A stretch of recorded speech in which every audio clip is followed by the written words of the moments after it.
You don't hit the wall because you're mentally weak. You hit it because you failed a simple math equation before you even tied your shoes. Here is the biological reality that positive thinking cannot overcome. The average runner stores about 2,000 calories of glycogen in their muscles and liver. But a marathon requires roughly 2,600 calories to complete. Do the subtraction. That 600-calorie deficit is what we call the wall, and physiologically, it usually arrives exactly at mile 20. But here is the twist that ruins races. You don't actually run out of fuel when you bonk. Your brain is a selfish governor. It shuts down your muscles while you still have reserves left to preserve glucose for itself.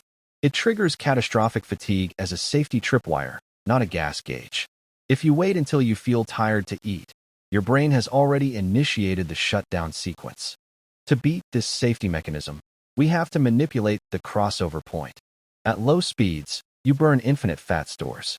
As you approach race pace, you switch almost entirely to finite glycogen.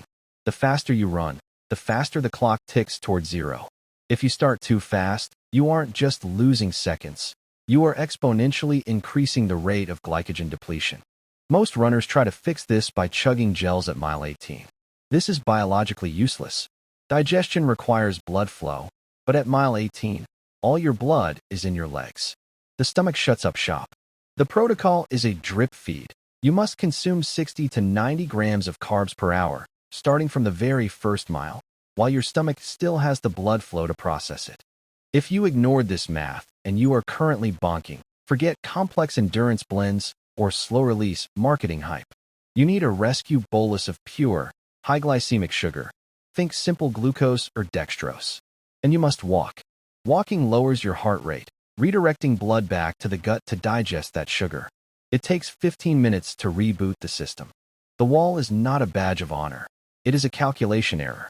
By training your gut to handle high carbohydrate intake and pacing yourself to manage that crossover point, you don't just survive the last 6 miles.